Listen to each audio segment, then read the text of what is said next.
Le Nouvel Esprit Public, Philippe Meyer, bonjour.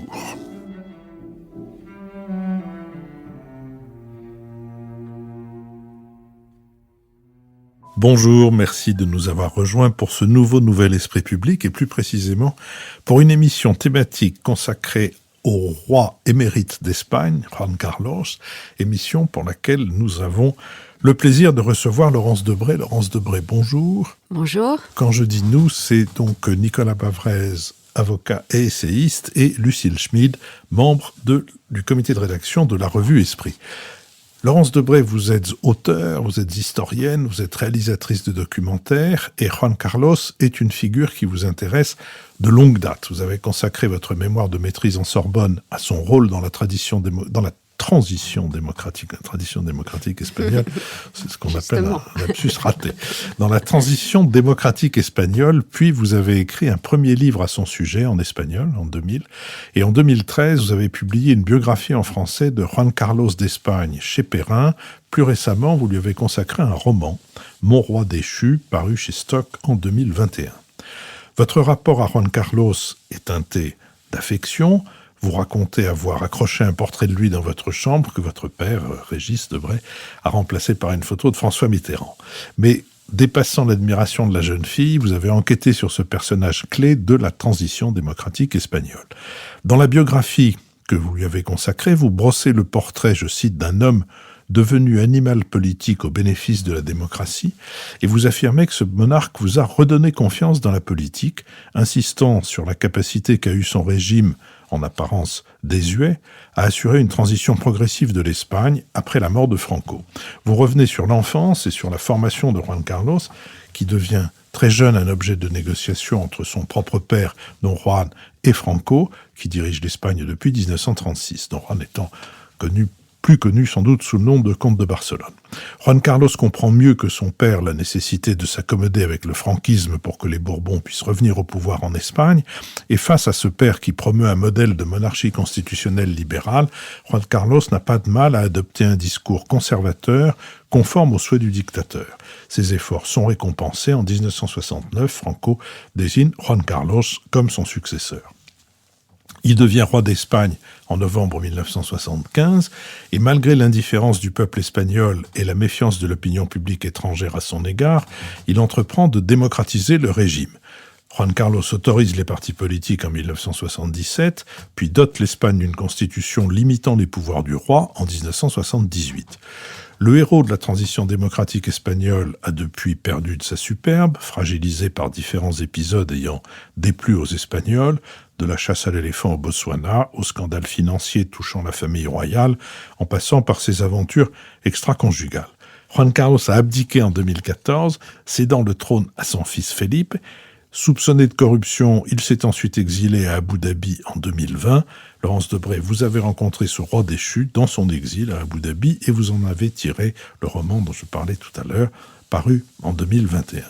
Dans une lettre ouverte adressée à Juan Carlos en 2020, publiée dans le quotidien El Mundo, puis en français dans le Figaro, vous invitiez l'ancien monarque à relativiser l'opprobre qui le frappe en Espagne. Vous écrivez « Dans quelques décennies, une autre génération d'Espagnols se souviendra de vous comme l'homme qui incarna la réconciliation, la modernisation, la démocratie. Peut-être même qu'ils vous remercieront. » Fin de citation.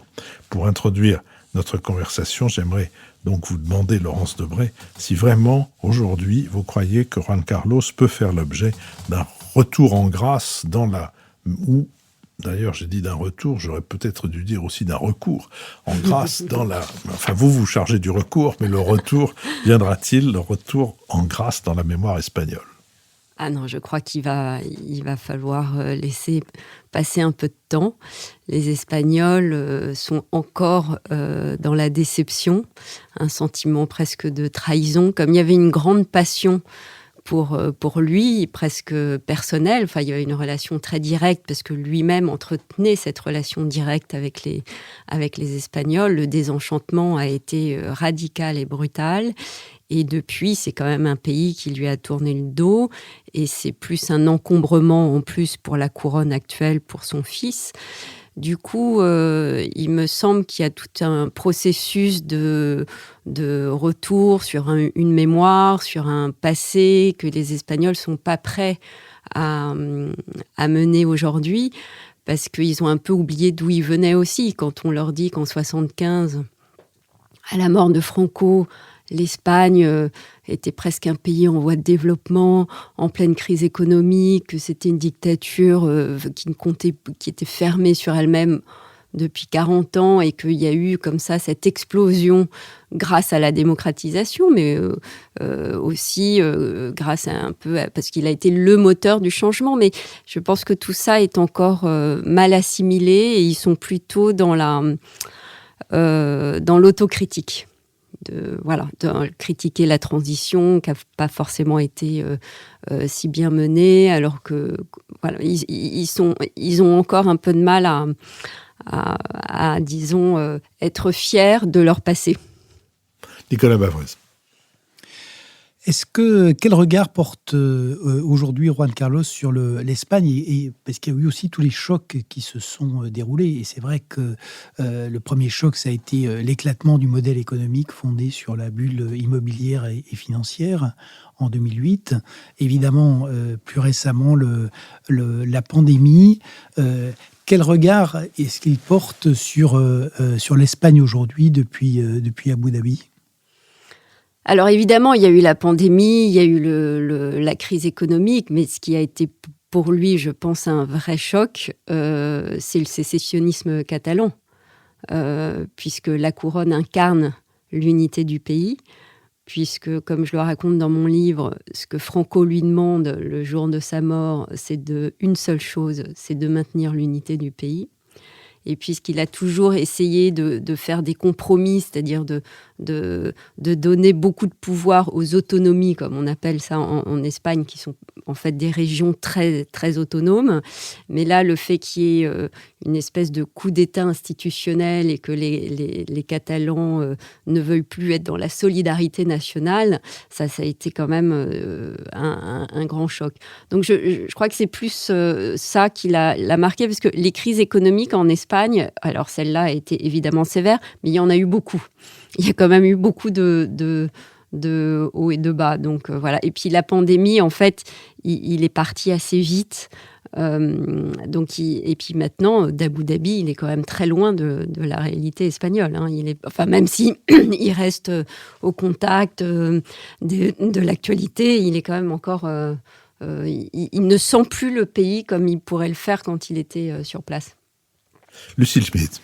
Oui, je crois que pour nous, Français, cette question d'une figure de roi qui organise la transition démocratique est une figure, enfin, en ce qui me concerne, qui reste...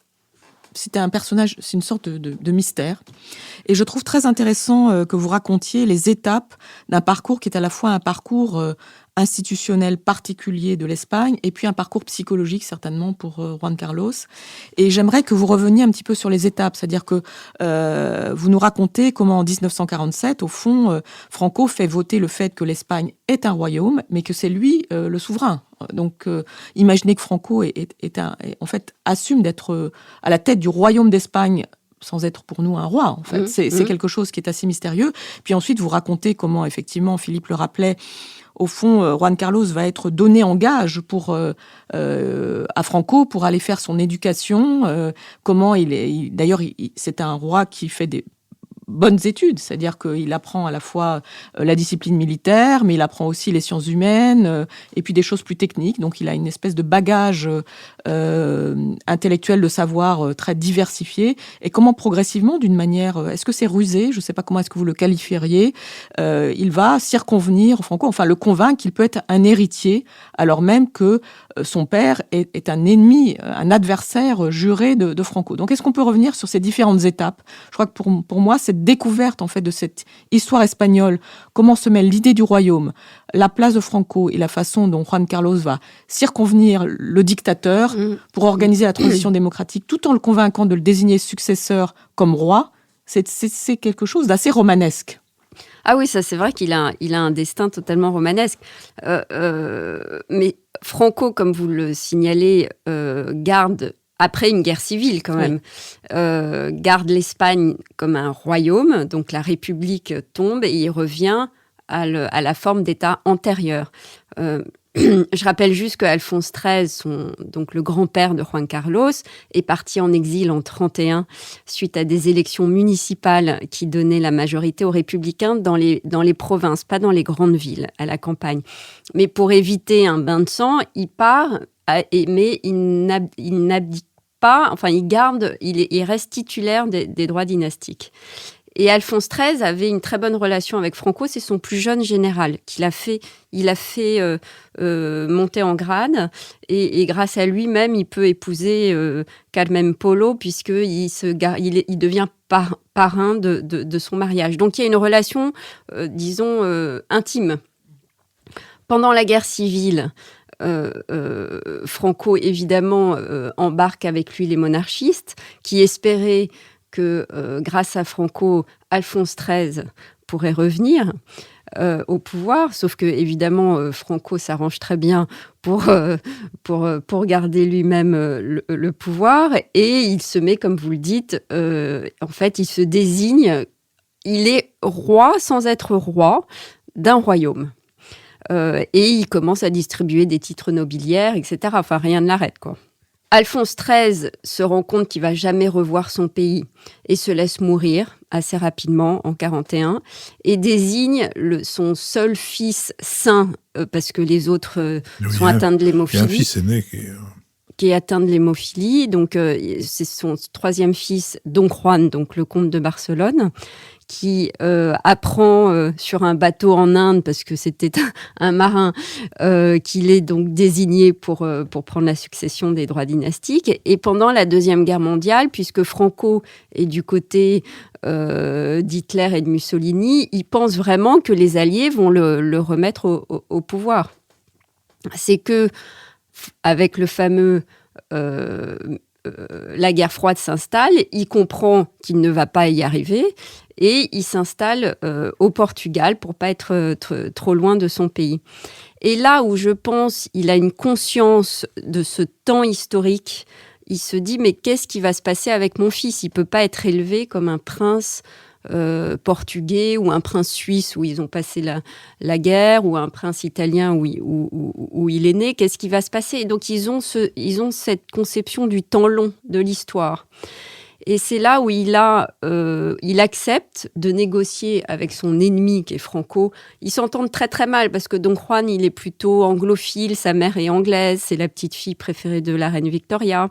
Il est très libéral, mais pour Franco, c'est un franc-maçon horrible. Voilà. Donc, ils acceptent de faire un compromis qui est Juan Carlos, à l'âge de 10 ans, va être élevé en Espagne en tant que prince espagnol.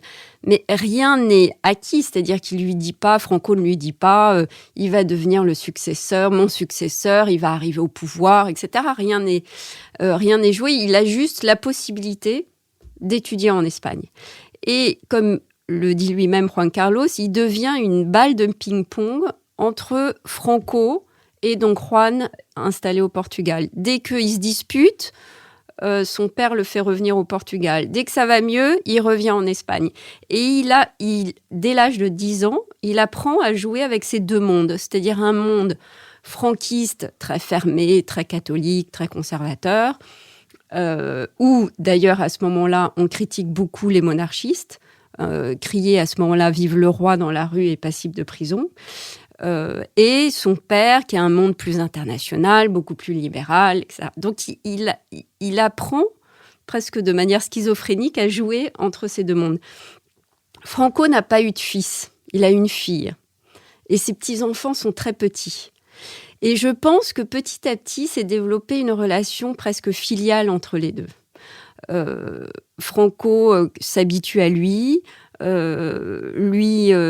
lui forge un parcours, vous avez dit, militaire, mais c'est exceptionnel parce qu'il fait les 3 armées, ce qui ne se fait jamais. Donc, c'est lui qui impose ça à Don Juan. Don Juan ne voulait pas, il voulait l'envoyer dans une grande université internationale, à Louvain, etc. Il disait non, il faut d'abord que ça soit un militaire. Parce que, et on le verra pendant le coup d'État du 23 février 80, c'est fondamental pour l'Espagne qu'un roi soit à la tête de ses armées. Et donc, il fait ce processus. Après, ensuite, il a des très, très bons professeurs. Il est à l'université. Mais Franco ne révèle jamais ses plans. C'est-à-dire que Juan Carlos est maintenu là, dans un petit palais, mais il ne sait pas ce qui va passer, ce qui va arriver. Il y a d'autres, il y a des concurrents, il y a un cousin qui voudrait bien se mettre à sa place. Qui a épousé la fille de Franco. Qui a épousé la petite fille de Franco. Il y a les carlistes, et puis finalement, les militaires préféraient plutôt un militaire. Donc, on ne sait pas ce qui va arriver. Tout peut arriver, et Franco ne révèle jamais son jeu. Et enfin, en 69, c'est-à-dire quand même après, il a 30 ans, Juan Carlos, il est désigné successeur. Mais successeur en 69, il se dit, mais quand est-ce que je vais arriver au pouvoir ? Est-ce que je vais attendre que Franco meure ? Est-ce qu'il va me donner le pouvoir avant ? Parce qu'il est quand même, que Franco commence à être diminué physiquement. Personne ne le sait. Et lui-même se protège, c'est-à-dire qu'il ne dit jamais quels sont ses plans, s'il pense démocratiser le pays, etc. C'est pour ça qu'on pense qu'il est bête, parce qu'il ne parle jamais, il révèle jamais. Voilà, c'est une espèce un grand dadais, immense dadais, derrière Franco assez petit, de plus en plus tassé, qui ne parle pas. Et la plupart des... Enfin, il est inconsistant. Et donc, c'est que, voilà, il doit attendre. Et la mort de Franco en 75, et il me dit, à la mort de Franco en 75, on pouvait m'arrêter comme m'apporter la couronne. Il ne savait pas, tout était possible. Donc c'est vraiment une espèce de... Il marche, il avance, toujours dans le flou, dans l'indécision, l'incertitude la plus totale, et il fait son chemin.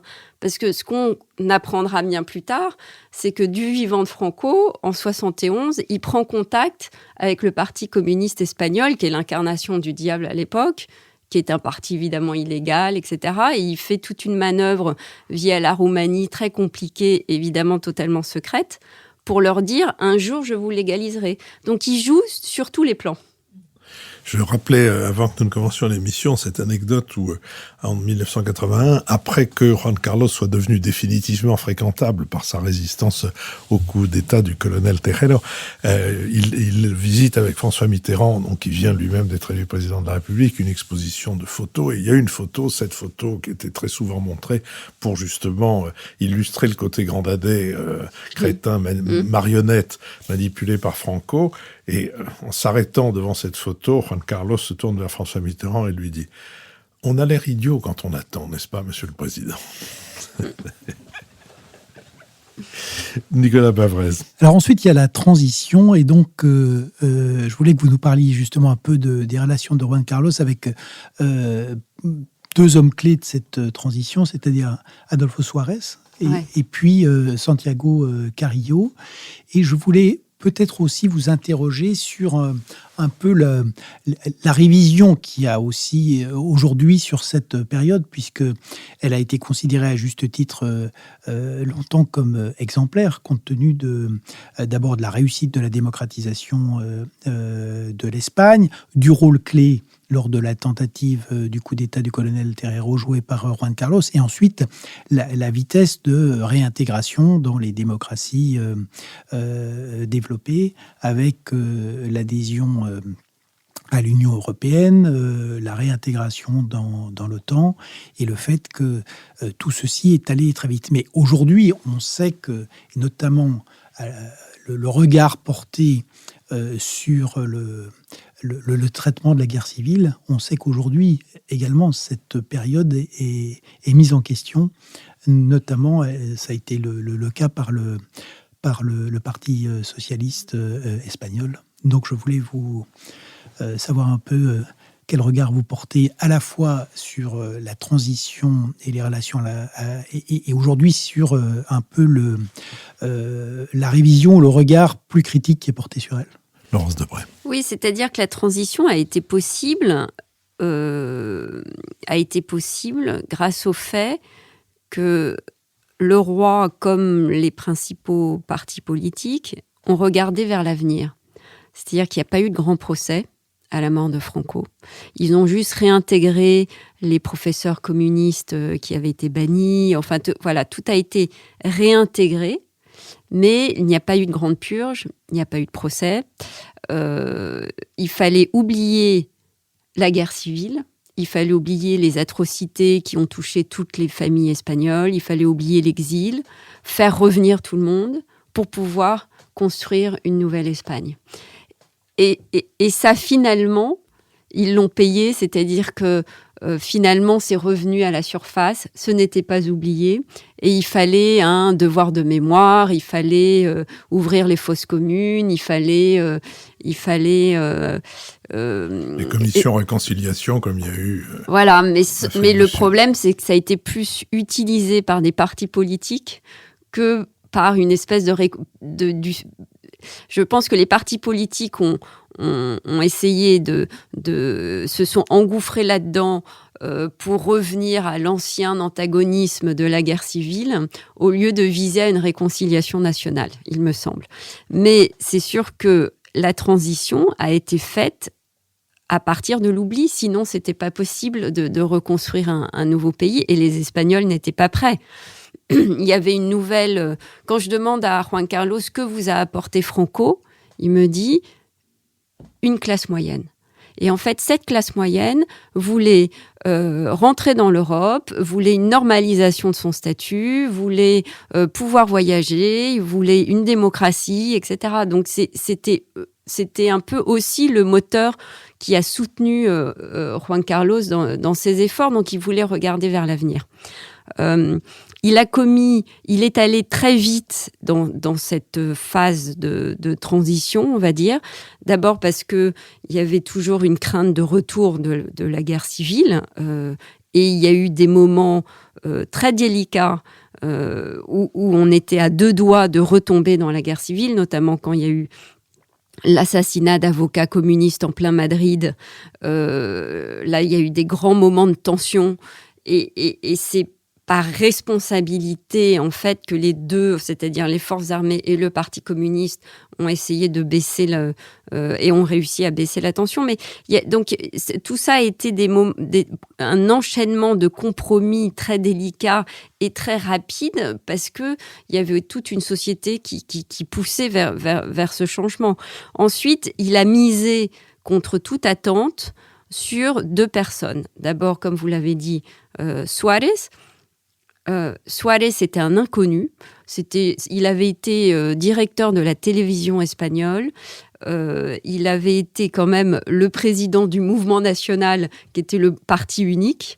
Et donc, il connaissait très bien les rouages du franquisme. Et il était aussi jeune que Juan Carlos. Ils s'entendaient très bien tous les deux. Et Juan Carlos a compris que pour défaire le régime de l'intérieur, il fallait quelqu'un qui le connaissait parfaitement, mais qui était assez jeune pour pouvoir comprendre qu'il fallait aller de l'avant et le changer. Et donc, c'est lui qui a été la cheville ouvrière, qui a réussi à convaincre les franquistes de faire une espèce de harakiri, de se suicider presque publiquement. Et il a misé sur lui. Quand il le désigne, tout le monde a crié quelle erreur, quelle immense erreur, on va dans le mur, nommer un franquiste Premier ministre. Donc voilà, Juan Carlos a réussi à miser sur des personnes, il détectait ses meilleurs alliés. Et Santiago Carrillo, qu'il ne connaissait pas, qui était quand même l'incarnation, pour lui venant des forces armées espagnoles, c'était l'incarnation du diable. Enfin, c'était quand même l'homme à abattre. Arrive en Espagne de manière clandestine avec un passeport au nom de Giscard. Ça m'avait toujours fait rire, et avec une perruque. Donc, il se fait quand même coincer.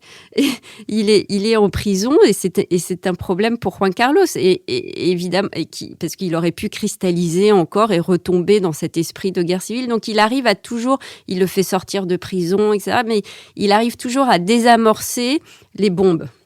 Et c'est comme ça que ça s'enchaîne assez vite, mais peut-être trop vite, puisque il y a un relent avec la tentative de coup d'État en 81. Peut-être que les forces armées, finalement, n'étaient pas prêtes à accepter autant de changements aussi brutaux, et surtout avec la menace de l'ETA, qui était une menace constante. Chaque année, il y avait des centaines de morts. C'est-à-dire que l'ETA n'a jamais aidé la démocratisation du pays, bien au contraire. Je voudrais juste qu'on s'arrête une seconde parce que un tiers de nos auditeurs a moins de 35 ans. Et je suppose que quand ils entendent ce que vous dites ou ce que vous avez écrit, que je rappelais tout à l'heure, c'est-à-dire que Juan Carlos vous a réconcilié avec la politique, ils doivent se dire comment ça réconcilier un type qui tue des éléphants, qui part avec avec des créatures et l'argent d'Abu Dhabi. Et en fait, je pense que ce que vous venez de rappeler là est en effet une description de ce que c'est que la politique. C'est-à-dire de cette nécessité de jouer avec des forces antagonistes, de trouver le point d'équilibre qui permettra de rompre des tensions. Et c'est très impressionnant. Vous nous demandiez hors micro en arrivant qu'est-ce qui nous intéressait dans Juan Carlos. Bien entendu, l'aspect point de vue image du monde. Nous sommes comme tout le monde. Mais en dehors de ça, et peut-être même quand même davantage de ça, je dirais que pour moi, le récit de ces années de la transition a été quelque chose qui, je ne dis pas que ça m'a réconcilié avec la politique, mais ça m'a montré ce que c'est que la politique, et puis l'illustration de cette phrase qui était une des phrases clés de notre regretté ami Max Gallo, qui, nous avons si longtemps fait des émissions, qui était que la seule loi de l'histoire, c'est la surprise. Il y a le récit de cette rencontre entre, comment s'appelait ce descendant de Christophe Colomb, Manolo Prado de Colón y Carvajal. Et exact, dont le père a été assassiné par les communistes. Ouais. Et à qui le roi d'Espagne, non seulement le roi d'Espagne l'amène à rencontrer Santiago Cali, mais en plus lui demande de lui serrer la main. Ce que l'autre ne veut pas faire. Il dit, je veux bien le rencontrer, mais je lui serrerai pas la main. Et le roi d'Espagne lui dit, tu lui serreras la main. Et il lui serre la main. Et il serrer la main de l'assassin de son père, parce que c'était Santiago Cali avait personnellement assassiné son père. Il y a une série de choses qui relèvent en effet du roman, non pas seulement du roman de la destinée de ce grand dadais, mais du roman à la Alexandre Dumas, quelque chose de cette nature. Lucille Schmid. Oui, je pense en vous écoutant, Philippe, que c'est presque aussi le roman national, en fait. C'est-à-dire qu'il y a une chose, c'est là-dessus que je voulais vous interroger, c'est que vous dites bien qu'à 10 ans, au fond, il est mis dans les bras de l'ogre Franco, et puis qu'il sera une balle de ping-pong, et puis qu'il doit se taire et au fond faire les choses de manière à la fois silencieuse et invisible, y compris en son sein, dans sa conscience, pour savoir ce qu'il va devenir. Et je pense que c'est très éclairant sur le fait que la politique n'est pas que le politiquement correct. Moi, c'est ça qui me frappe, c'est-à-dire que il y a sans doute ensuite dans la déchéance en fait de Juan Carlos quelque chose de tragique, mais qui nous éclaire sur le fait qu'il faut aussi penser que la politique ne peut pas se réduire au fait que les images, effectivement, d'un homme qui a tué un éléphant au Botswana, qui a reçu aussi beaucoup d'argent, qui a eu des maîtresses, tout ça ne signifie pas que ce ne soit pas un démocrate. Et je trouve que c'est quelque chose de très intéressant sur lequel vous pourriez nous éclairer, parce que dans vos entretiens avec Juan Carlos, vous lui demandez inlassablement, au fond, comment est-ce qu'il pourrait envisager qu'on lui rende raison, qu'on reconnaisse son rôle historique. Et une des phrases qu'il vous a dites, c'est « mais les institutions sont là pour le montrer ». Comme si lui ne voulait pas qu'il défende lui-même sa personnalité, son personnage d'ailleurs, s'effaçant par rapport à ce que l'histoire lui rendrait. Et on voit bien qu'on est dans un moment où, au contraire, je dirais le narcissisme, le fait de se défendre personnellement, de faire des tweets, d'être sur les réseaux sociaux, c'est ce qui marque la temporalité du monde politique, l'espace-temps démocratique. Il est à part par rapport à cet espace-temps, et on sent aussi que c'est ce qui vous fascine. Donc, est-ce que vous pourriez nous dire un peu comment Juan Carlos, par son exemple, par sa destinée, nous indique peut-être comment on pourrait être un personnage politique et démocratique aujourd'hui? Laurence Debré. Oui, c'est-à-dire qu'il est totalement hermétique aux valeurs du XXIe siècle. C'est le tweet, la transparence à l'extrême, l'espèce de court-termisme, de regarder juste les réseaux sociaux, etc. Enfin, tout ça, ça lui échappe totalement. Lui, il a grandi dans le sens de l'histoire, dans les institutions qu'on laisse à un pays, parce qu'il pense vraiment qu'il sera jugé là-dessus, parce que ça embête peut-être les Espagnols, mais il reste le père de la démocratie espagnole, c'est le père de la Constitution. Et Et il n'a absolument pas de rapport, il n'a jamais essayé de forger sa légende. C'est quelqu'un qui a toujours été très direct, très transparent. Il n'a jamais menti aux Espagnols, dans le sens où tout le monde savait qu'il avait une vie extra-conjugale intense. Enfin, moi, quand j'habitais en Espagne, fin des années 80, ça choquait pas grand monde. Tout le monde savait qu'il s'était fait, parce qu'il y a eu une espèce de boom économique en Espagne et il avait beaucoup d'amis entrepreneurs. C'est vrai qu'il fréquentait plus ceux-là que des artistes ou des intellectuels. Je veux dire, il n'a pas essayé de s'inventer un personnage. C'est vraiment quelqu'un qui a toujours été dans ce cas-là très, très transparent. C'est qu'il n'a pas compris qu'à un moment donné, ça allait être condamné par les Espagnols, que ça ne se faisait plus, que aller chasser un éléphant, même sa mère était une grande chasseuse d'éléphants, mais qu'aujourd'hui, on ne chasse plus des éléphants, et surtout quand un pays est en crise économique. Lui, c'est un de ses passe-temps favoris, la chasse, mais il ne comprend pas que ça, c'est maintenant un hobby assez condamnable, etc. Je veux dire, son monde est resté ancré dans le XXe siècle. Et il ne veut absolument pas personnaliser son héritage, dans le sens où, pour lui, il trouve que c'est dangereux pour les institutions elles-mêmes qu'elles dépendent d'une personne. Il faut que ça dépende de la couronne. C'est la monarchie qui a rétabli la démocratie espagnole. C'est pas moi, Juan Carlos. Voilà. Parce qu'il est persuadé que ça aurait pu être son père si son père n'avait pas été évincé par Franco de la lignée dynastique. Voilà. Donc, il y a quand même cet esprit qui est peut-être lié à la couronne, d'ailleurs. Et ils sont tous toujours au service de la couronne, qui est pour eux une espèce de transcendance. Voilà. Et quand ils parlent de l'Espagne et quand ils parlent de la couronne espagnole, c'est ce qu'il y a au-dessus.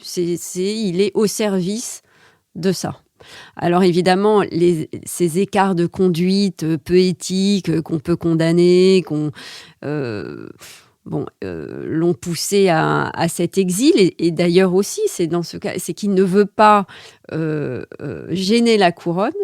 C'est pour ça qu'on l'a mis très loin au milieu du désert, où il y a une vie privée absolue, donc il n'y a pas de photo de lui, on ne parle pas de lui, etc. Alors, malgré tout, aujourd'hui, c'est l'absent omniprésent. C'est-à-dire qu'il n'est pas en Espagne, mais la moindre petite nouvelle ou fake news devient une bombe dans les médias.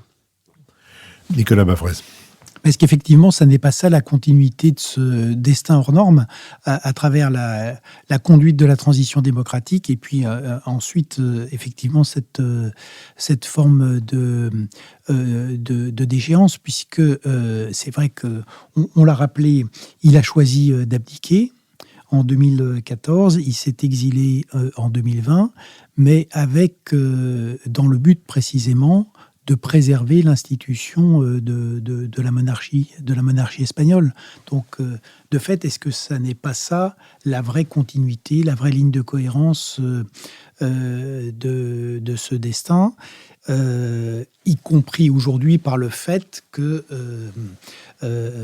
il accepte une vie qui sûrement doit lui coûter beaucoup par certains côtés, pour ne pas gêner Felipe VI, son fils, avec lequel les relations ont été pratiquement coupées, et puis qui conduit, on vient de le voir encore récemment, avec la décision d'une parfaite transparence sur tous les comptes. On voit que son fils a la préoccupation de prendre le contre-pied exact de son père sur précisément, en tout cas, le plan de la vie personnelle et de la transparence financière. Laurence Debré. Oui, c'est son fils, Felipe VI, qui m'a expliqué ça. Ils sont partis des maillons d'une chaîne.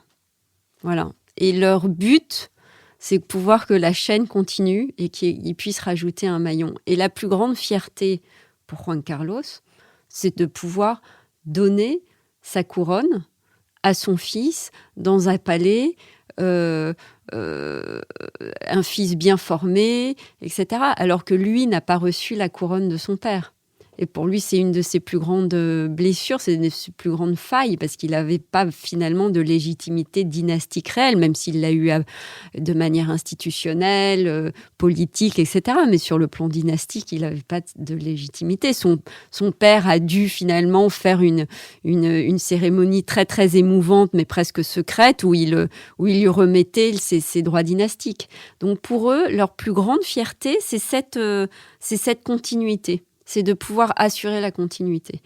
Alors c'est sûr que Felipe fait l'inverse de son père. Il l'a dit lors de son discours d'intronisation.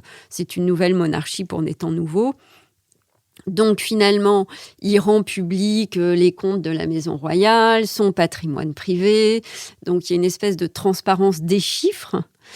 Mais il n'y a pas de transparence personnelle. C'est-à-dire que c'est tout le contraire de Juan Carlos. Personne ne sait vraiment qui il est. On ne connaît pas ses passions. Alors, c'est un homme très grand aussi, qui fait bien son travail, mais un côté un peu de 5 à 7, quoi. Après, on ne sait pas où est-ce qu'il part en vacances. On ne connaît rien de sa vie personnelle. C'est quelqu'un qui se protège énormément, qui a bloqué totalement la communication de son entourage. Alors que Juan Carlos, c'était vraiment une espèce de... il disait tout haut ce qu'il pensait, même parfois c'était un peu embarrassant. Et puis, il parlait à tous les journalistes et il montrait sa personnalité. Enfin, voilà.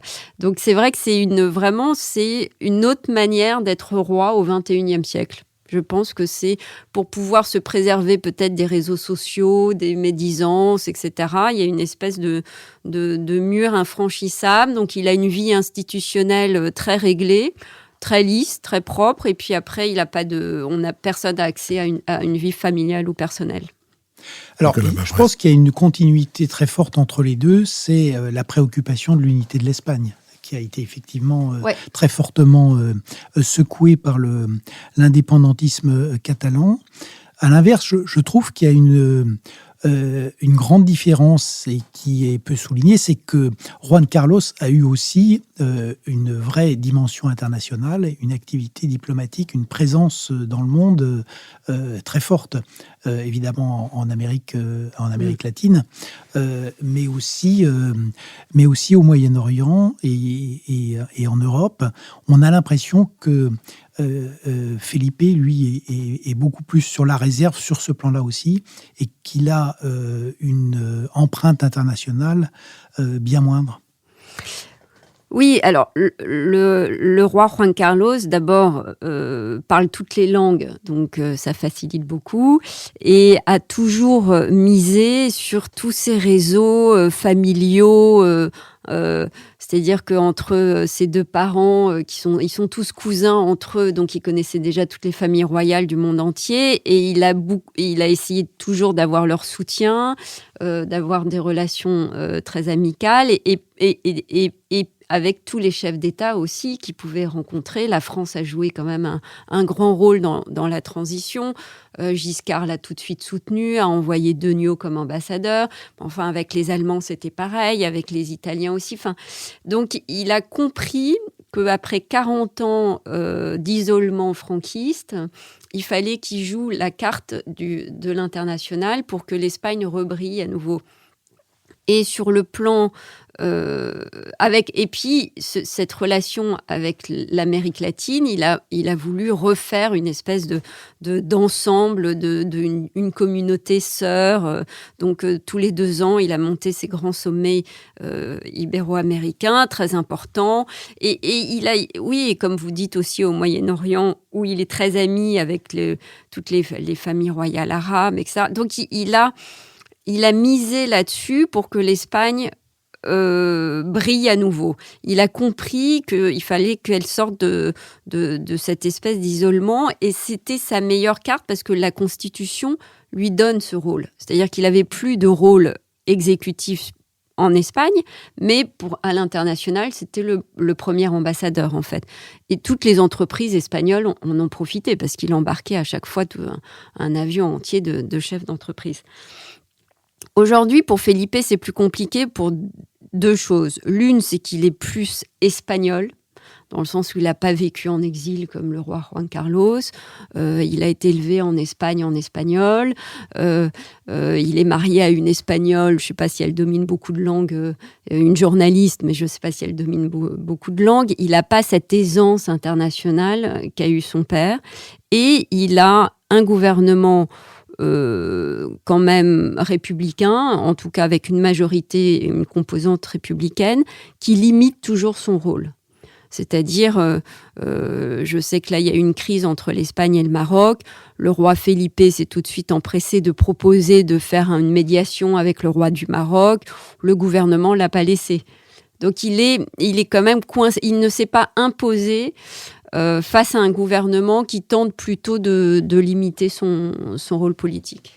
Oui, dans l'inventaire des réussites de Juan Carlos, il y a en effet celle que son fils lui a succédé, parce qu'il faut se souvenir que au moment où Juan Carlos était au sommet de sa popularité, c'était vraiment une popularité très très très sensible, enfin très très forte, très substantielle.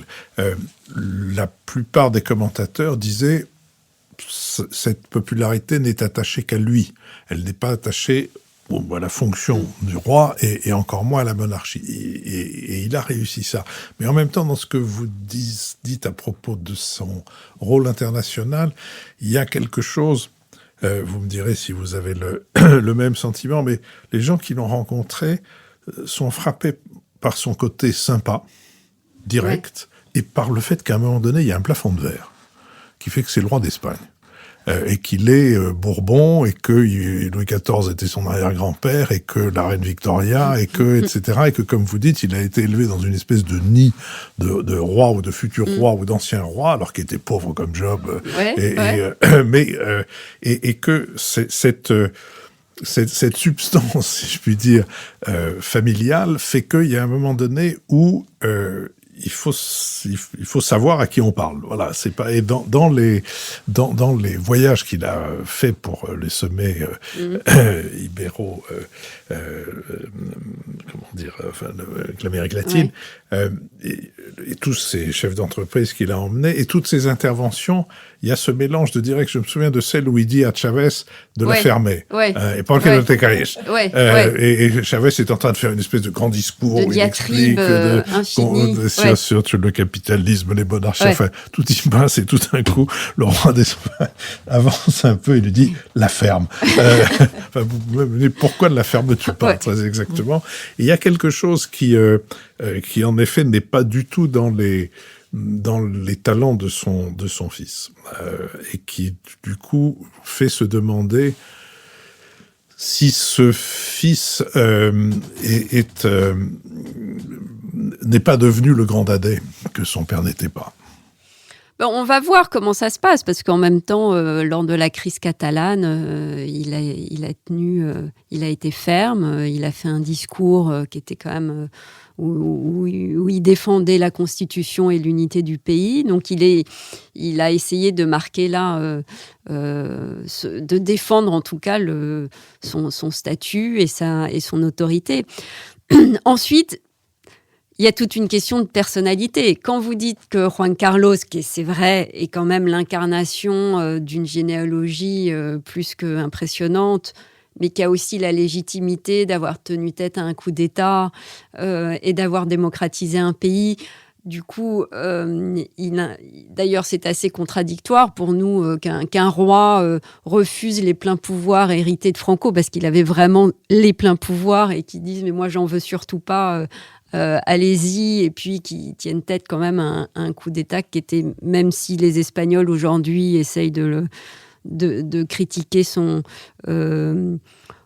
rôle, il a été fondamental, puisque c'est le seul à avoir défendu la démocratie. Le Parlement et le gouvernement étaient tenus en otage. Mais c'est vrai qu'il a un côté il a une personnalité très, très forte, alors qu'il peut être très sympathique, même si c'est vrai qu'il y a toujours cette distance qu'il est le roi. Bon, il sait où est sa place. Et ses interlocuteurs doivent savoir où est leur place. Et c'est vrai qu'il peut dire tout haut ce que d'autres pensaient tout bas, notamment avec Chavez, parce que finalement, il a dit ce que la communauté internationale, dans son ensemble, n'osait pas dire et supportait en silence. Mais c'est aussi c'est ces éclats qui faisait de lui une personnalité très attachante. Et son fils, en étant plus sobre, personnalise moins la monarchie et la couronne. Donc peut-être que les Espagnols étaient Juan Carlistes, il faut qu'ils deviennent maintenant monarchistes, et que son fils, en étant plus, on va dire, neutre, avec un profil beaucoup plus bas, va réussir ça. Ou pas, mais enfin, en tout cas, c'est son défi. Lucile Schmitt. Oui, on sent qu'il y a tout un nœud autour de cette question de la personnalisation. D'abord parce que, sans doute, pour échapper à Franco, il fallait aussi accepter de s'effacer par rapport aux institutions. Franco, c'était le pouvoir personnel, comme on l'a rappelé. C'était un roi d'Espagne sans être le roi, mais parce qu'il était le général Franco. Et au nom aussi, on l'a rappelé, d'une histoire viciée. Donc, retrouver la mémoire de l'histoire démocratique et, par ailleurs, être une personne engagée pour s'effacer, c'est quand même tous les paradoxes, au fond, de ce que vous décrivez de l'histoire de Juan Carlos. Moi, je voudrais revenir sur sa relation à son fils, parce que je trouve que dans cette vision qu'a son fils de considérer qu'il faut dépersonnaliser les choses, donc s'effacer, respecter parfaitement les institutions, tout en tuant le père, c'est-à-dire en fait tout en n'assumant pas d'être le fils d'un père qui certes a fauté, mais qui a aussi permis la transition démocratique, je pense que le fils prend le risque d'effacer complètement la légitimité d'une monarchie en démocratie. Donc le fils prend le risque de n'être qu'un pantin. Vous venez de rappeler qu'il avait proposé de faire médiation et que la vérité, c'est que le gouvernement lui a dit non. Ouais. Donc, va-t-il seulement être une sorte de personnage, comme le disait Philippe Meyer, grand dadais de point de vue image du monde? On lit ça chez le coiffeur, il y aura un grand dadais, et rien qu'une image de grand dadais. Alors même qu'auparavant, il y avait une figure charnelle, vous l'avez répété, assez passionnante, parce que au fond, pas intellectuelle, mais parlant plusieurs langues, défendant les droits du peuple palestinien, ami du Seine de Jordanie, emmenant des cargaisons d'entrepreneurs, donc réalisant une espèce de synthèse étonnante. Et à côté de ça, on a donc un pantin qui, au fond, assume les institutions, mais sans leur donner justement le caractère vivant qu'elles doivent avoir. Qu'en pensez-vous ? Laurence Debré. Oui, c'est intéressant. Quand je parlais au père du fils et que je lui demandais un peu quelles étaient leurs grandes différences, parce qu'évidemment, il y a une différence de caractère notable, alors il m'a dit... Lui est né dans un palais, moi je suis née en exil. Et je crois c'est le nerf de la guerre est là, je pense. Il a lutté pour avoir ce qu'il a eu, il sait d'où il vient, et il a dû se frayer un chemin au milieu de l'adversité. Son fils est né dans un palais et a vécu toute sa vie dans un palais. Mais c'est vrai qu'en faisant ce parricide, parce que quand même en coupant toute relation avec son père, qui en plus vient très très vite, même avant tous les scandales, parce que il l'a pas invité, par exemple, il y a une grande cérémonie pour l'anniversaire des premières élections en Espagne. Il y a une grande cérémonie au Parlement où il y a tout le monde, sauf le père qui vient d'abdiquer, mais enfin on a oublié de l'inviter. Mais donc alors que c'est quand même lui qui a organisé ses premières élections, etc. Donc je pense que c'est quand même un projet qui vient de loin. Mais donc il se coupe de sa base historique, de sa légitimité historique, comme vous le dites très bien. C'est-à-dire que la monarchie espagnole, c'est pas comme la monarchie britannique. Elle est arrivée en 75, donc elle vient que du père. Donc, il essaye d'avoir une espèce de légitimité institutionnelle tout en coupant avec son père. C'est très, très, très ténu et très, très fragile. Surtout qu'il aurait pu affirmer face à la pression du gouvernement et à la pression des réseaux sociaux en disant écoutez, oui, mon père a fauté. Enfin, ça reste mon père, ça reste l'ancien roi d'Espagne à qui on doit la Constitution et la démocratie. Donc, il va rester sagement dans un palais et puis on va voir ce que dira la justice, qui finalement, ni la justice suisse ni la justice espagnole ont trouvé quoi que ce soit. Donc, mais peut-être qu'il n'ose pas, ou c'est pas dans son caractère ni dans sa personnalité, mais ça prouve que finalement, ils ont peur. Ça prouve que finalement, cette monarchie reste fragile. Et puis, il est aussi dans une espèce de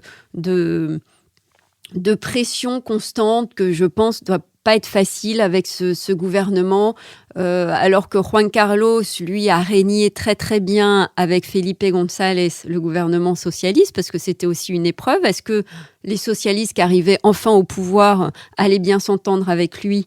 Et ça a été des années foisonnantes où ils ont réussi à faire l'Expo universelle à Séville et les Jeux olympiques de 92. Ils ont fait des sommets de la paix justement pour le Moyen-Orient en 91. Enfin, ils ont réussi la communauté européenne. Enfin, il y avait une alliance pour le pays. Mais ça, aujourd'hui, ça n'existe plus. Nicolas Bavrez. Est-ce que vous pensez donc qu'il y aura une réconciliation possible de l'Espagne avec précisément ce roi qui a été le père de la démocratie? Est-ce qu'il va falloir attendre sa disparition? Comment ça peut se faire? Alors déjà, le débat actuel, c'est est-ce qu'il peut rentrer ou pas en Espagne? Est-ce qu'il va mourir ou pas? Ça veut dire est-ce qu'il peut politiquement? Parce que juridiquement, il fait ce qu'il veut. Oui, il peut prendre l'avion demain matin. Exactement, mais en fait, son chef, c'est son fils. Parce que dans les maisons royales, il y a un côté militaire très hiérarchique, et c'est le fils qui est le chef de la maison royale. Et son fils, pour l'instant, lui dit qu'il peut revenir quelques jours, mais pas forcément au palais, et puis on verra quand. Enfin bon, il n'y a pas de...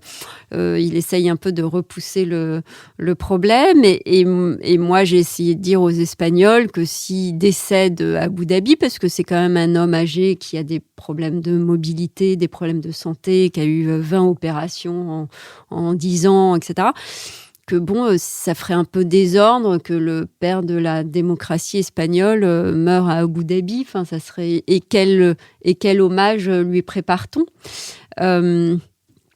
Donc, je crois qu'il n'y a pas de solution pour l'instant. Lui ne rêve que d'une chose, c'est de pouvoir revenir en Espagne. Et pour sa mémoire et pour la légende qu'il laissera et sa mémoire, je pense que ça, c'est le travail des Espagnols. Qui ont besoin de peut-être se construire un conte national, enfin l'histoire de leur pays moderne. Et pour le coup, pour l'instant, ils sont plus dans les luttes intestines politiciennes et pas du tout dans la cohésion autour d'une histoire qui d'ailleurs est enseignée de manière régionale en Espagne. C'est-à-dire qu'il n'y a pas... On enseigne un petit peu l'histoire de l'Espagne, mais on va surtout enseigner l'histoire de la Catalogne, l'histoire de l'Andalousie, de la Galice, etc. Donc, c'est à mon avis un processus encore très long. Il va falloir une espèce de maturité politique pour y arriver, et je ne suis pas sûre qu'il soit prêt tout de suite à le faire. Je trouve qu'une des choses qui est particulièrement intéressante avec le destin de Juan Carlos, c'est qu'il s'agit aujourd'hui d'essayer de lutter contre la mémoire courte, contre l'idée que il faut figer les choses dans les derniers événements. Alors les derniers événements, c'est en effet les événements les plus controversés, ceux de l'argent en Suisse, ceux de l'éléphant, etc. Je n'y reviens pas. Et du coup, je voudrais vous poser la même question que Nicolas, mais autrement. C'est-à-dire, qui aujourd'hui en Espagne milite pour une mémoire longue, c'est-à-dire qui essaye de rappeler les apports qui ont été, parce qu'il reste quand même beaucoup de gens qui ont travaillé avec lui, qui ont été surpris par lui, qui ont été parlé des socialistes, il y en a encore beaucoup, qui essaye, s'il y en a, qui essaye de porter cette mémoire épaisse et non pas cette mémoire superficielle. Ouais. C'est une génération qui... il y a quand même une génération d'Espagnols qui a conscience, enfin qui sait ce qu'ils lui doivent, mais qui ne parle pas très fort. Ni dans les médias, ni sur les réseaux sociaux. Il y a encore quelques socialistes de ce fameux gouvernement de 82, donc Felipe González et Alfonso Guerra, qui était l'ancien vice-président, eux aussi disent que, essayent de rappeler que l'Espagne lui doit quelque chose, mais finalement, c'est pas une mémoire qui est dont on parle beaucoup, qui est défendue. Et comme je le disais antérieurement, les partis politiques ont tendance à l'instrumentaliser. Donc les Podemos actuels ou le Parti socialiste actuel va critiquer la transition en disant que la Constitution a été mal faite, il faut en faire une autre, il faut faire une république, etc.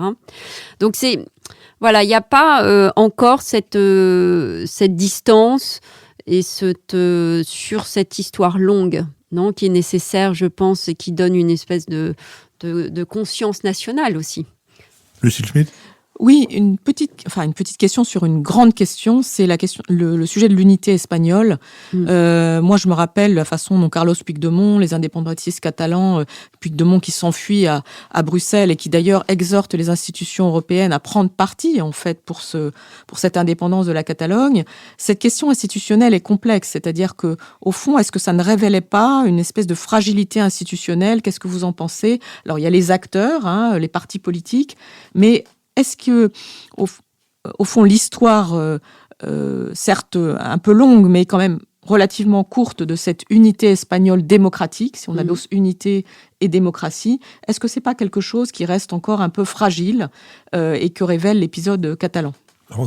Oui, il y a eu, il y a eu d'abord aussi le terrorisme basque, qui a fait qui a fait plus de 500 morts. Et qui a duré de longues années. Et ça, c'est une blessure très dure pour le roi. Vraiment, à chaque fois qu'il en parle, c'est un de ses plus grands échecs, en fait, de ne pas avoir pu mettre fin au terrorisme de l'ETA plus tôt. Et ce qui s'est passé en Catalogne révèle qu'en tout cas, l'unité du pays est loin d'être acquise, elle était incarnée par Franco, mine de rien. Et que finalement, le jeu entre le pouvoir central politique à Madrid et les différentes régions qui toujours pour valider le gouvernement, faire passer une loi, faire passer un budget, quémandent plus de privilèges ou plus d'autonomie, parce qu'en fait, chaque région a un petit peu son lot de privilèges. Donc, ça révèle que tout ça reste encore du niveau du marchandage politique, qu'il n'y a rien de figé. Et d'ailleurs, les Catalans voulaient pouvoir lever eux-mêmes les impôts et ne plus l'envoyer à Madrid, etc. C'était d'abord une question d'argent. Mais c'est sûr qu'aujourd'hui, où on tend à plus d'individualisme et de régionalisme, etc., on voit que, surtout, ils ont joué avec le feu. C'est-à-dire, à force de donner l'éducation. Aujourd'hui, en Catalogne, ils n'arrivent même pas à faire respecter la loi des 25% d'enseignement en espagnol. Ils n'arrivent même pas à ça. C'est-à-dire que, donc, à force de leur donner beaucoup de pouvoir, il y a à un moment donné, pourquoi ne pas tout donner, quoi. Enfin, c'est aussi simple que ça. Mais c'est vrai que pour nous, Français, c'est très difficile à imaginer qu'ils aient autant de pouvoir. Et sur l'éducation nationale, c'est incroyable. Laurence Debré, je vous remercie. Je rappelle le titre des 2 livres qui nous ont poussé à vous inviter. Juan Carlos d'Espagne, qui est apparu chez Perrin, et puis le plus récent, et qui a une forme plus romanesque, même, qui est Mon roi déchu, qui est apparu chez Stock. Peut-être parmi nos auditeurs et parmi nos amis auditeurs et nos amis personnels, y aura-t-il des gens pour sourire à l'idée que nous ayons consacré toute une émission à Juan Carlos et nous croire plus du côté de Point de vue Image du Monde que de la Revue française de sciences politiques. Mais je dirais qu'ils ont tort et que, en tout cas, pour ce qui me concerne, il y a quelque chose dans ce destin qui est, je dirais, réjouissant et qui peut être une sorte de remède à des considérations attristées sur l'époque, et que c'est l'importance du rôle d'un homme dans l'histoire. Oui, tout à fait.